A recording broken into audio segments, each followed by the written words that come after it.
আমাদের দেশের কালচারটা হলো যে আমরা যখন বড় হই, আমার বাবা মা যদি সচ্ছল না হয় তাহলে কিন্তু আমাদের সম্পূর্ণ বার্ডেন পড়ে, একটা দায়িত্ব, যেটাকে বার্ডেন বলা যাবে না, দায়িত্ব পড়ে ফ্যামিলিকে চালানো। এটাকে সবাই একসেপ্ট করেন? যে কোনো কিছু কিন্তু পসিবল। আমার কোনো সার্টিফিকেট নাই, আমার সার্টিফিকেট মানে আমার কোর্স করে শিখতে কতক্ষণ সময় লাগবে, বাট আমি শিখলাম, কাজ করবোটা কোথায়? যে সত্যি বলে মানুষ পাত্তা দেয় না, মিথ্যা কথা বলে ঠিকই মাথায় নিয়ে বসে থাকে। আমরা যদি ইউরোপের দিকে তাকাই, আদার্স ইউরোপ কান্ট্রিগুলো, কোন ইউরোপিয়ান কান্ট্রি 10 লাখের নিচে আপনি যেতে পারবেন, বলতে পারবেন? সো কোরিয়াটা কেন? বিকজ কোরিয়া মিডল, আমাদের মিডল ক্লাস যারা আমরা আছি সবাই, আমাদের জন্য ওরা টাকার লস কমিয়ে নিয়ে আসছে। আমার মতে হ্যাঁ, অবশ্যই তাদের প্রাণবিন থেকে অ্যাপ্লাই করা উচিত। ভিসার নিশ্চয়তা নিয়ে দুশ্চিন্তায় ভুগছেন? নো, মনে করি যে প্রাণবিনে অবশ্যই আসা উচিত। প্রাণবিনে যেই হেল্প আমি পেয়েছি, আমি মনে করি যে বাকি সবাই সেম হেল্প গুলোই পাবে। Let your dream succeed with us. সবাইকে রেকমেন্ড করব প্রাণবিনের কথা। তো আপনাকে জাস্ট আমাদের অফিসে আসা লাগবে, অ্যাপ্লাই করা লাগবে, অ্যান্ড বুম। আমি প্রাইমারি এডুকেশনের সিও, সো আমি একটু সবার সাথে যে বলতে চাচ্ছি, আপনারা যারা এখানে আছেন সবার কি ড্রিম সাউথ কোরিয়াতে যাওয়ার? সবার ড্রিম সেটেল হওয়ার টার্গেট না ইনকাম করার টার্গেট, নাকি কিছু নিজের মানে ফিউচার করার টার্গেট? কার কি প্ল্যানিং? সবাই ফিউচার, সবাই ওকে। বাংলাদেশে কেন ফিউচার নেই? কেন, মানে কি মনে হয় বাংলাদেশে কেন ফিউচার নেই আপনাদের? Any reason? They have better facilities than our country. ওকে, আর কি কারণ? ওকে, আর সবচেয়ে বেশি corruption. ওকে, আর জব মার্কেট, আর কিছু? নিরাপত্তা। আর কোনো কিছু কারো মাথায় আছে কেন বাংলাদেশ সুইটেবল না? এনিথিং? ওকে, আর আবার ওকে, আর কোনো কিছু? ওকে, আর কোনো কিছু মাথায় আছে কারো? আচ্ছা, ধরলাম বাংলাদেশ আমাদের ইনসিকিউর, যেটা সবাই বলছে, আমি একটা করে শেষ করি। আমাদের দেশ ইনসিকিউর, মানে আমাদের কোনো সেফটি নেই লাইফের, রাইট? সবাইকে একমত আমার সাথে? সেকেন্ড জিনিস, ধরলাম আমাদের দেশে জব অপরচুনিটি কম, যেটা অ্যাকচুয়ালি ট্রু, সত্যি তো, সবাই তো অ্যাগ্রি জব অপরচুনিটি কম। এডুকেশন কোয়ালিটি ভালো না, সবাইকে অ্যাগ্রি এটার সাথে? ওকে, বুয়েটের এডুকেশন কি ভালো না খারাপ? ভালো না খারাপ? ঢাকা ইউনিভার্সিটি এডুকেশন ভালো না খারাপ? রাজশাহী ইউনিভার্সিটি ভালো না খারাপ? নর্থ সাউথের ভালো না খারাপ? ডেফোডেলে ভালো না খারাপ? এডুকেশন খারাপ হয় কীভাবে তাহলে? এবার আসি, আর কি কারণ ছিল? কি বলে জানি, মানি, এডুকেশনের সাথে মানি। ব্যাচেলর পড়া অবস্থায় বাংলাদেশে কেউ কি মাসে 1 লাখ বা 2 লাখ টাকা ইনকাম করা যায় বাংলাদেশে? যায় কি যায় না? ওকে, ব্যাচেলরের পরে আমাদের দেশে নর্মালি কি মাস্টার্সের পরে সবাই জব নেয়, নাকি ব্যাচেলরের পরে জব নেয়? মাস্টার্সের পরে। বাংলাদেশে একটা ছেলে যখন বড় হয়, মানে ব্যাচেলর যখন শেষ করে, পুরা ফ্যামিলি, যত তার বাবা তার ভাই সবাই মিলে কন্ট্রিবিউট করে, নাকি বড় ছেলের উপর সব দায়িত্ব চলে আসে? ওকে, এখানে বড় ছেলে কয়জন আছে বাড়ি? সবাই দেখি বড় ছেলে। ছোট ছেলে কে কে? ওকে, মেঝো কেউ নাই, সব ছোট? ওকে ওকে, বড়দের উপরে কিন্তু চাপ বেশি থাকে অনেস্টলি ছোটদের থেকে, মেজরা কিন্তু মোটামুটি সাপোর্ট পায়। এবার আসে, আমাদের দেশের কালচারটা হলো যে আমরা যখন বড় হই, আফটার গ্র্যাজুয়েশন বা আমি যখন ইন্টার পাস করি, আমার বাবা মা যদি সচ্ছল না হয় তাহলে কিন্তু আমাদের সম্পূর্ণ বার্ডেন পড়ে, একটা দায়িত্ব, যেটাকে বার্ডেন বলা যাবে না, দায়িত্ব পড়ে ফ্যামিলিকে চালানোর। বাট আমাদের দেশে 4 বছর লেখাপড়া করে ওই রকমের একটা হেলদি অ্যামাউন্ট ইনকাম করা পসিবল না। হ্যাঁ, ফ্রিল্যান্সিং আছে একটা সেক্টর, বাট এখানে কিন্তু অনেক অনেক অনেক কম্পিটিশন। কে কখন গ্রো করবে কেউ জানে না, সবাই এখন পারে। আমার সাপোজ আমার ধরলাম, আমার মানে ব্যাকগ্রাউন্ড হলো আমার সায়েন্সের না, আমি কমার্স ব্যাকগ্রাউন্ডে, তাই বলে কি আমি গ্রাফিক্স ডিজাইনের কাজ শিখতে পারি না? এখন কিন্তু টেকনোলজি, আমরা যেমন আগে ভাবতাম যে সায়েন্স পড়ে সে শুধু সায়েন্সের জিনিসগুলো পারবে, গ্রাফিক্স, ভিডিও এডিটর বা কোডিং, বাট এখন কিন্তু সিচুয়েশন এরকম না। এনি ডিপার্টমেন্ট থেকে যে কোনো কিছু করতে পারে। এটাকে সবাই একসেপ্ট করেন? যে কোনো কিছু কিন্তু পসিবল। আমার কোনো সার্টিফিকেট নাই, আমার সার্টিফিকেট মানে আমার কোর্স করে শিখতে কতক্ষণ সময় লাগবে, বাট আমি শিখলাম, কাজ করবোটা কোথায়? কোরিয়াটা মূলত আমরা কেন চুজ করতেছি? আমাদের তরুণ প্রজন্মের একটা নির্দিষ্ট থাকে যে আমি খুব ফার্স্ট লাইফে সেটেল হতে চাই। সবাইকে টার্গেট এটা না, সেটেল হওয়া, এটা তো মেন টার্গেট, সেটেল হওয়া লাইফে। এখন কে চাই স্ট্রাগল করতে? আমার কাছে যদি একটা বেটার অপশন থাকে আমি কেন ধরবো না আমার লাইফে? এখন বাংলাদেশ থেকে বাইরে যেতে গেলে একটা হিউজ নাম্বার অফ টাকা কিন্তু খরচ হয়। আমরা যদি ইউরোপের দিকে তাকাই, আদার্স ইউরোপ কান্ট্রিগুলো, কোন ইউরোপিয়ান কান্ট্রি 10 লাখের নিচে আপনি যেতে পারবেন, বলতে পারবেন? একটা ইউরোপিয়ান কান্ট্রির নাম বলেন যেখানে আপনি বিলো 10 লাখ সব মিলে আপনি যেতে পারবেন। এনিওয়ান? ইটালি তো হন, ভিসা হয়। হ্যাঁ, ইটালি তো ওকে, হ্যাঁ ইটালি ধরলাম। আর কি কান্ট্রি আছে? লিথুয়ানিয়া 10 লাখের মতো লাগে। হোম ইন্স্যুরেন্স এগুলো কে ধরবে? সব মিলিয়ে আমার প্লেন ফেয়ার, আমার ইন্স্যুরেন্স, আমার লিভিং কস্ট সব মিলে আমার বিলো 10 লাখ হইতে হবে, যেটা অ্যাকচুয়াল আমাদের মাথায় থাকে always.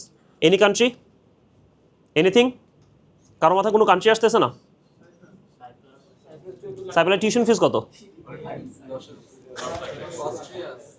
অস্ট্রিয়াতে tuition fees free, but living cost, tax, আমি সব মিলে জিজ্ঞেস করেছি।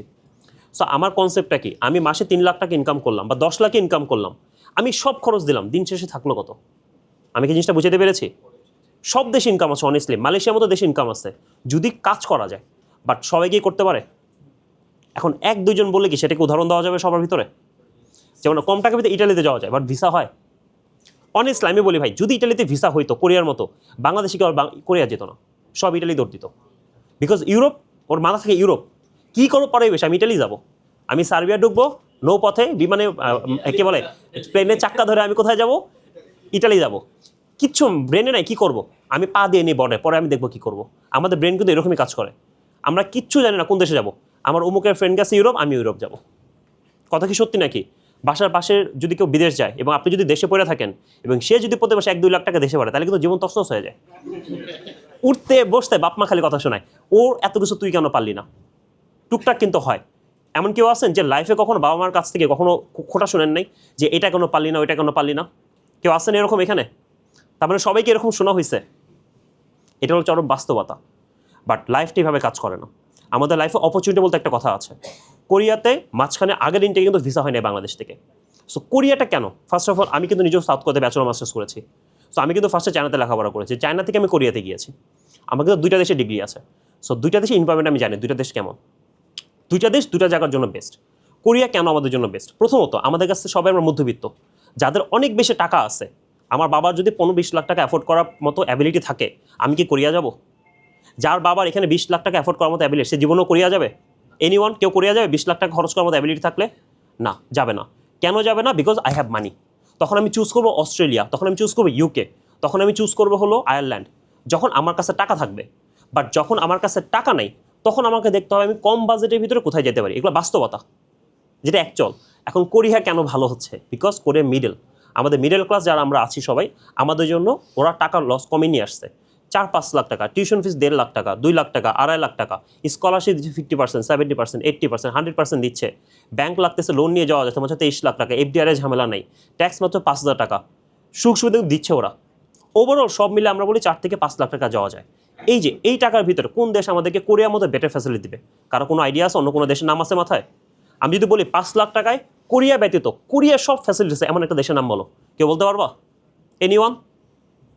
দ্যাটস মিন মার্কেটে ওরা একাই আছে, কম্পিটিশন আর কেউ নাই। এখন আমি যদি ফুল স্কলারশিপের কথা বলি, শুধু লেখাপড়া করা যাবে বাট কোনো জব করা যাবে না। চায়নার যদি কথা বলি, চায়নার কম্পিটিটর কিন্তু অনেক দেশ আছে। আমি চায়নার পরিবর্তে আমি চেক রিপাবলিক যাইতে পারি, আরেকটু টাকা বেশি বাড়ায়। আমি এখান থেকে সাইপ্রাস যেতে পারি। আমার 2 দেশে আমার ইনকাম নাই, অনেস্টলি যেটা ইনকাম ওইভাবে করা যায় না। সো আমি কিন্তু কম্পিটিশন অনেক পাবো। বাট কোরিয়ার ফিল্ডে, যেখানে কোরিয়া কাজ করতেছে, ওই ফিল্ডে মানে অপশন নাই ভাবার মতো যে কোরিয়া বেদে তো আমি কী ভাববো। এখন কোরিয়াটা কেন আমাদের জন্য বেস্ট হইতে পারে? সবার জন্য বেস্ট না, যার যার কন্ডিশন মিলবে। আমি যদি ফাইন্যান্সিয়ালি উইক থাকি, প্রথমত আমার মাথার উপরে যে একটা বাড়ি চাপ থাকে যে আমাকে খুব ফাস্ট লাইফে সেটেল হতে হবে। থার্ড, আমার মাথায় যে চাপ থাকে, আমি কম খরচে এবং কম টাকাতে আমি পৃথিবীর বেস্ট এডুকেশন কোয়ালিটি নিব এবং আমার নিজের যে যোগ্যতা সেটাকে আমি আপগ্রেড করবো, তাহলে কোরিয়া বেস্ট হবে। বিকজ ওরা যে লেভেলে আমাদেরকে এডুকেশনটা দিচ্ছে, সব কান্ট্রি কীভাবে দিচ্ছে না। আমার টপ র্যাঙ্ক অনেক ইউনিভার্সিটি আছে, সব ইউনিভার্সিটি ভালো, অনেস্টলি সব ইউনিভার্সিটি ভালো।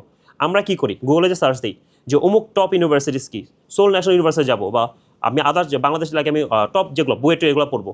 বাট এডুকেশন ইজ সেম, তুমি যেখানেই যাও। প্রফেসর সব বাহিরেরই পড়ে, প্রফেসর সবাই ভালো করে লেখাপড়া করে আসছে। দ্য ফ্যাক্ট ইজ, আমি যখন তোমাদেরকে পড়াচ্ছি, আমার টিচার যখন আমাদেরকে পড়াচ্ছে, আমরা কি আদৌ ক্লাস করতেছি? আমরা কি আদৌ সেটা শিখতেছি? আমি কি বুঝতে পারছি? যোগ্যতা যদি থাকে, অনেস্টলি বিশ্বাস করো আর না করো, খারাপ না ভালো, বাংলাদেশে অনেক টাকা আছে। এটা হলো একদম পিওর সত্যি কথা। যদি মাথায় থাকে ব্রেন এবং যদি যোগ্যতা ওকে থাকে, তুমি বাংলাদেশে বসে লাখ লাখ টাকা ইনকাম করার কোনো ব্যাপারই না। এটা হলো বাস্তব কথা। এবার আসি, যোগ্যতা অর্জন করার জন্য জায়গা মতো যাইতে হবে। এই যে করাপশন একটা কথা বলছে, করাপশন কখন কাজ করে? যখন তুমি স্টার্টিং থেকে উঠতেছো। যখন আমরা একটা হায়ার স্টাডি নিয়ে আসি, লাইক আমার ব্যাচেলর মাস্টার্স, সাপোজ ধরলাম এখানে সবার ব্যাচেলর মাস্টার্স কোরিয়াতে করা। যখন একটা জব ইন্টারভিউতে যাবা তোমরা, বাংলাদেশে ডিগ্রিধারী 10 জন আর কোরিয়া থেকে আসছে 2 জন, কাকে প্রাধান্য বেশি দিবে? কেন প্রাধান্য বেশি দেবে? কোরিয়া এটার জন্য না, তুমি ওভারসিয়াস অ্যাব্রোড থেকে পড়ে আসছো, প্লাস তুমি যে শিক্ষাটা পাইছো সেটা আমাদের বাংলাদেশে গণহারে বই পুস্তকের শিক্ষা না, তোমরা পাইছো হাত ধরে ধরে শিক্ষা। আমরা মেকানিক্যাল পড়ি, আমাদের বাংলাদেশে কয়টা ইউনিভার্সিটি মেকানিক্যাল ল্যাব আছে? কোরিয়াতে আছে। আমাদের যারা মেকানিক্যাল পড়ে এখানে ওরা সব কিছু শেখায়। সিএসসি, আমরা এখানে সবাই সিএসসি, যারা ভার্সিটিতে পড়ে সবাই সিএসসি করে, সবাই একটু করে পাইথন, জাভা, রুবি এগুলোই শেখায়। বাট কোথায় আউট অফ দ্য বই শেখায়? আমাদের টিচাররা কী করে, ফার্স্ট সেমিস্টারে এতটুকু কারিকুলাম, সেকেন্ড সেমিস্টার এতটুকু, দ্যাটস ইট, একটা রুট করা, এর বেশি জিজ্ঞেস করলেও কেউ শেখায় না। এটা মানে হলো টিচারদের ব্রেনে ঢুকে গেছে, আমি যে তোমাদেরকে এক্সট্রা পড়াবো, এক্সট্রা পড়ালে কি এক্সট্রা টাকা পাবো, দ্যাটস মিন এটা একটা বিজনেস। বাট বাইরে কিন্তু এরকম না। বাইরে তুমি তোমার টিচারকে যা বলো যে স্যার আমি শিখতে চাই, প্রফেসরকে বলো, প্রফেসর লাগলে সারা তোমাকে বাসায় রেখে পড়াবে। বা ওদের কন্ডিশন এটা নেই যে তোমাকে, ওরা কথা হলো যে তুমি একটা বেস্ট এডুকেশন নাও, তুমি তোমার দেশে যাও, কিছু একটা করো, যাতে আমাদের ভার্সিটিকে আমরা বলতে পারি যে ইয়া সে আমার স্টুডেন্ট ছিল, ওরা গর্ব করে বলতে পারে যাতে।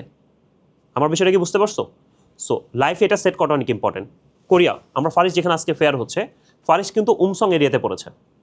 অনেকে হয়তো কোরিয়াতে কেউ গেছো, এখানে কেউ কোরিয়া থেকে ঘুরে আসতো কখনো? এনি আইডিয়া কোরিয়ার বিষয়ে? কোরিয়ার সিটিগুলো বা কোনো আইডিয়া আছে কোরিয়ার বিষয়ে কারো? আচ্ছা, কোরিয়া যে উমসং যে সিটে পড়েছে এটা ছুনছুন বুকদে এরিয়া একটা ভিতরে পড়েছে।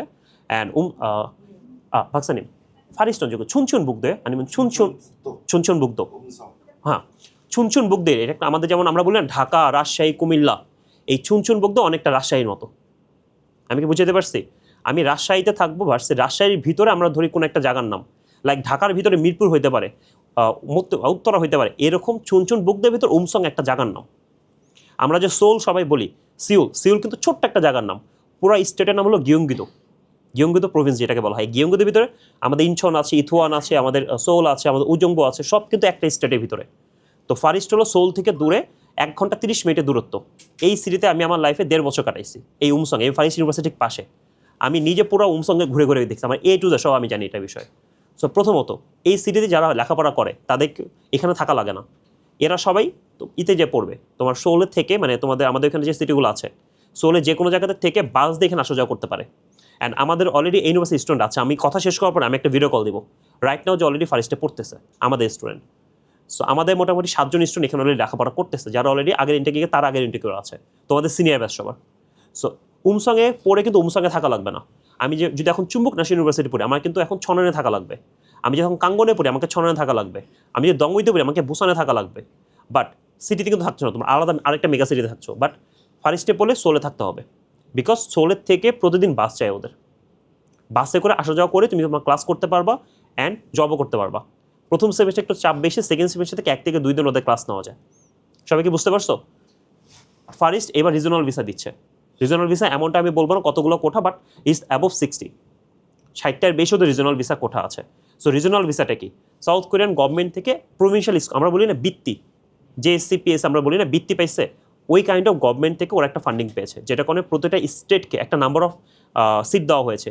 লাইক আমি যদি বুসানের কথা, বুসান 1000 রিজনাল ভিসা পেয়েছে, ছুনছুন ধরলাম 800 পেয়েছে, আমি আদার যেগুলো আছে জলবদ্ধ খোয়াংজু ধরলাম 500 পেয়েছে। এই 500 কিন্তু পুরো ওই এরিয়াতে যারা ভার্সিটি আছে সবাইকে ভাগ করে দেওয়া হয়েছে। যেমন দংওই পুরো বাংলাদেশ থেকে মাত্র 15টা রিজনাল কোঠা পেয়েছে, আমরা একটা পেয়েছি। বাট এখানে কন্ডিশনটাকে এই 15টাতে কিন্তু গ্যারান্টেড ভিসা, কোরিয়া থেকে ভিসা ইস্যুরেন্স ইস্যু হবে। এবং এই যারা এই রিজনাল ভিসা যায় ওদের ফিচার অনেক আপডেট থাকে, ওরা একটু ডিফারেন্ট ফ্যাসিলিটি পায় ইউনিভার্সিটিতে। সবাই বুঝতে পারছো?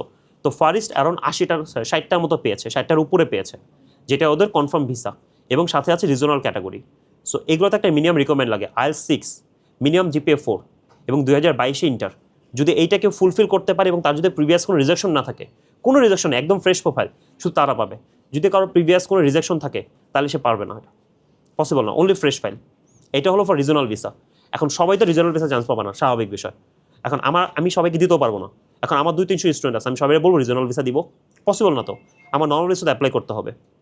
যদি নর্মাল ভিসা অ্যাপ্লাই করতে চাও good, but normal visa apply করার আগে মাথায় রাখতে হবে আমি যে সাবজেক্টে যাব, আমার সাবজেক্টে আমার ইউনিভার্সিটি ভালো কিনা। আমি কি বুঝতে পারছি? সাপোজ এখানে CSC কে পড়তে চাও, CSC ওকে, ধরলাম তোমরা CSC পড়তে চাও। এখন আমি যদি কোরিয়া CSCর জন্য কাঙ্গনে দেই, হবে না। কাঙ্গন ভালো ইউনিভার্সিটি, অরিজিনালি বেস্ট ইউনিভার্সিটি পাবলিকের ভিতরে, বাট কাঙ্গন নট ফর গুড CSCর জন্য কাঙ্গন ভালো না। তোমাকে দেখা লাগবে CSCর জন্য কে ভালো, তুমি সেখানে তো তোমার ভিসা হয়ে যাবে, নর্মালি যাও রিজনালে যাও। এখন CSCর জন্য দিয়ে তুমি যদি এখন ইতে দাঁড়ো অন্য মানে এমন একটা যেখানে কোনো CSC কোনো মার্কেটই নেই, কাজ হবে? এম্বাসি যারা ভিসা দেয় ওরা কি এত বোকা? এখন তুমি যদি বুয়েটে যে MBA পড়ো কাজ করবে? BUET best for engineering, not MBA, এটা মাথায় রাখতে হবে। So CSC, aeronautical engineering, mechanical engineering, আমাদের ফিজিক্স বা কেমিস্ট্রি বা BBA, master of business administration বা ইন্টারন্যাশনাল ডেভেলপমেন্ট কর্পোরেশন, কোন ইউনিভার্সিটি এটার জন্য বেস্ট? কারা এক্সিলেন্ট ক্যাটাগরিতে আছে? কোরিয়াতে আমাদের 3 ক্যাটাগরি ইউনিভার্সিটি হয়, এক্সিলেন্ট ক্যাটাগরি। সেখানে আমাদের গ্যালকন প্রজেক্টে 30টা ইউনিভার্সিটি ঢুকেছে। আর থার্ড হলো আমাদের রিজনাল ভিসা, ফোর্থ হলো নর্মাল ভিসা, যেগুলো তো ভিসা ইস্যু মানে রিজনাল ভিসা ইস্যু করছে না। তো সবগুলোর ভিতরে ফার্স্ট অফ চেক করতে হবে আমার এক্সিলেন্ট ইউনিভার্সিটি যদি কেউ থাকে শিওর শর্ট ভিসা, যদি এক্সিলেন্সে কেউ চান্স পাও। এক্সিলেন্ট গুগলে সার্চ দিলে পাবো excellent universities in south Korea. এই এক্সিলেন্টগুলো পাওয়ার থাকে যদি তোমার ভিসা রেজিস্টার অপশনই নেই। সেকেন্ডলি আসে আমরা যেটা বললাম প্রভিন্সিয়াল বা আমাদের গ্যালকন, যেটা নতুন ইস্যু হয়েছে। তোমরা সাউথ কোরিয়া গুগলে যে লিখতে হবে গ্যালকন 30, আমাদের কোরিয়া গভর্নমেন্ট কিন্তু একটা লার্জ একটা $1 বিলিয়ন ইনভেস্টমেন্ট পেয়েছে। এই গ্যালকন প্রজেক্টে যারা যারা ইউনিভার্সিটি ঢুকেছে এদের ভিসা রেশিও হাই হয়ে যাবে এবার থেকে। তো ফার্স্ট ওরা উমসং ক্যাটাগরি, রিজনাল ভিসা ক্যাটাগরিতে পড়ে গিয়েছে। সো এগুলো কিন্তু ভিসা রেশিও ভালো। যাদের প্ল্যানিং হলো শুধু কোরিয়া যাব, আমি 3 ক্যাটাগরি স্টুডেন্ট বলতেছি। প্রথম ক্যাটাগরি যাদের প্ল্যানিং যে ভাই আমি লেখাপড়া, মেন ফোকাস আমার শুধু লেখাপড়া, তাদের জন্য একরকম ইউনিভার্সিটি। আমার বিষয়টাকে সবাই বুঝতে পারছো? যাদের ফোকাস শুধু লেখাপড়া, ভাই আমার ইনকামে কোনো চাপ নাই, আমি নিজের খরচ নিজে চালাতে পারলেই হলো, আমার ফ্যামিলিকে টাকা দেওয়া লাগবে না, তাদের জন্য এক ক্যাটাগরি। সেকেন্ড ক্যাটাগরি যাদের কথা থাকবে ভাই আমি লেখাপড়াও করবো, আমি ইনকামও করবো, দুইটাকে আমি ব্যালেন্স করে করবো, কোনোটা কম বেশি না, আমার দুইটাই লাগবে, তাদের জন্য ডিফারেন্ট ক্যাটাগরি। থার্ড যাদের টার্গেট ভাই আমি শুধু কাজ করবো, লেখাপড়া মোটামুটি কোনো রকম পাস করলেই হবে, বাট আমার মেন ফোকাস হলো ইনকাম, তাদের জন্য এক ক্যাটাগরি। এখন যে থার্ড সে যদি ফার্স্টে আসে লোড নিতে পারবে না, যে ফার্স্ট সে যদি থার্ডে যায় তার কাছে মনে হবে কোরিয়া আসা মানে জীবন নষ্ট হয়ে গেছে। আমি কি বুঝতে পারছি? তোমার আগে ভীষণ ঠিক থাকতে হবে আমি কোরিয়া কেন যাচ্ছি। ওই আমার আবেগের বসে বললে হবে না যে ভাই আমি তো বেস্ট ইউনিভার্সিটি চাই, ওখানে যা বলবা ভাই আমার তো ইনকাম করতে পারি না, আমার তো জব দেন একটা, আমি দিতে পারবো না, বিকজ তুমি প্রথমেই ভুল করছো চয়েসে। আমি কিন্তু ওপেন ফ্রাই, আমি ওপেন কথা বলি, স্ট্রেট কাট, যেটা লাগবে লাগবে বলতে হবে আমাকে। তুমি আমাকে অ্যাপ্লাই করবা, আমি তোমাকে সাপোর্ট দেবো বিদেশ যাওয়ার জন্য, তুমি বিদেশ যাওয়ার পর আমাকে বলো ভাই এটা লাগবে ওইটা লাগবে, আমি পারবো না দিতে, আমার পসিবল না। আমি একটা মানুষ, আমি কয়জনের জব দিব, স্বাভাবিক বিষয়। আমি সবাই বলতে ভাই জব সাপোর্ট দিব, সবাই খুশি হয়ে যাবো জব সাপোর্ট দিচ্ছে, খুশি হবো না যদি বলি গ্যারান্টি জব সাপোর্ট দিব। যাওয়ার পর যদি না দিই কেমন লাগবে? ভালো লাগবে? কোন এজেন্সি যখন আমরা এডুকেশন, কোন এজেন্সি শুনছো যে যদি বলো ভাই এটা আমার লাগবে, উমুখের উপর না করে কখনো কেউ? না কেন করে না? বিকজ তাদের মাথায় থাকে আমাদের একটা সাইকোলজি, আমি যদি আজকে তোমার না বলি আমি এটা তোমার দিব না, তোমার মাথায় এটা ঢুকবে না যে ভাই সত্যি কথা বলছে দিবে না, যে আমি মানে মাথায় বলবে যে আমি হ্যাঁ দিব, যার পর চিনবে না, তোমার মনে হবে সেই বেস্ট, বিকজ সে তোমার আশ্বাস দিয়েছে দিবে। এটা সবচেয়ে বড় স্ক্যাম লাইফের, যে সত্যি বলে মানুষ পাত্তা দেয় না, মিথ্যা কথা বলে ঠিকই মাথায় নিয়ে বসে থাকে। তো আমার কথা হলো আমি তোমাদের সত্যিটাই বলতেছি, ওইখানে যাওয়ার পরে 2টা খারাপ কথা বলার থেকে তুমি এখানে শুনে নাও। যদি মুখের কথা ওকে থাকে ওকে, আমি তোমার জব কখন দিতে পারবো? যখন তুমি ভাষা পারো। তোমাকে আমি ডাক দিছি ইল্লো আবা, তোমার মালিক তোমাকে ডাক দিছে ইল্লো আবা, তুমি তাকায় আসো, তোমার জব দিবে? দিবে তোমারে?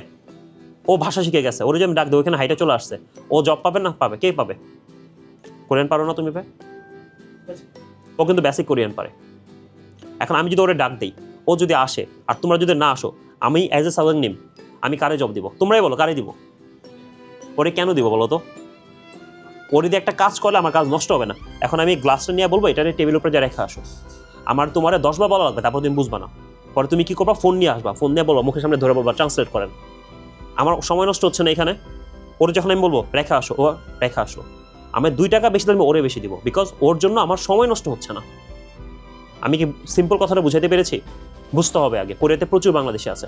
আগে যেমন আমরা জবের সেক্টরে বোবা হলেও জব করতে পারতাম আমরা যখন ছিলাম, এখন কিন্তু সিচুয়েশন ওরকম নাই। এখন ভাষাটা অনেক ইম্পর্টেন্ট। হ্যাঁ, আমরা তোমাদেরকে ফ্রি ভাষা শেখাবো, আমাদের কোনো টাকা দেওয়া লাগবে না। আমাদের এখানে যত স্টুডেন্ট আছে, আমাদের টিচার কিন্তু কোরিয়া চলে গেছে বর্তমানে, আমার যে টিচার ছিল কোরিয়া, ও কোরিয়া চলে গেছে। সো আমরা নতুন টিচার হায়ার করেছি। সো আমরা ফ্রিতে ভাষা শেখাই যে পর্যন্ত তোমরা এখান থেকে না যাবা। তো যেটা আমাদের এই মাসে মোটামুটি আমি ডিক্লারেশন এখনো দিইনি আমরা না। ওকে, সো আমরা আমাদের টিচার চলে যাওয়া আমি শুরু করতে পারিনি। তো আমরা এখন নতুন করে শুরু করছি, যেখানে আমরা ফ্রিতে ভাষা শেখাবো। কোনো নাই টপিক 1 টপিক 2 না, বেসিক কোর্স, যাতে করে তোমাকে বেসিক যে আমাদের চলাফেরার জন্য এটার দাম কত, ওইটার দাম কত, এদিকে আসো ওইদিকে আসো, এইটা কিভাবে করব, বেসিক যেটা তোমার লাগবে, তোমার বলা লাগবে না, তুমি বুঝলেই কাজ হয়ে যাবে। আমার মালিকরা এত বলার সময় নেই, তোমার কাজ করতে দিলে তুমি খালি বুঝলেই হবে। প্রথমত তুমি যখন বেসিকটা পারবা, কোরিয়া যাওয়ার পরে কি হবে, আমাকে যখন কারোর সাথে মিশবা, কোরিয়ানদের সাথে অনেক ইজিলি গ্র্যাপ করতে পারবা কথাটা। কারণ আমরা বাংলাদেশ থেকে যতই চেষ্টা করো বেস্ট হতে পারবা না। Environment matters. এখানে 24 ঘন্টার ভিতরে সর্বোচ্চ 2 ঘন্টা তুমি কোরিয়ান পড়বা, এর থেকে তো বেশি পড়বা না। ঘর থেকে বের হলে বাংলা, রুমে গেলে বাংলা, ঘুমানোর সময় বাংলা, ইউটিউবে বাংলা, শিখতে পারবা কোরিয়ান। বাট কোরিয়াতে গেলে রুমের বাইরে বেরোলে কোরিয়ান, ঘরের ভিতরে পাশে কোরিয়ান, রাস্তাঘাটে কোরিয়ান। ভাষা কোথায় ফার্স্ট শিখবা, বাংলাদেশে না কোরিয়াতে?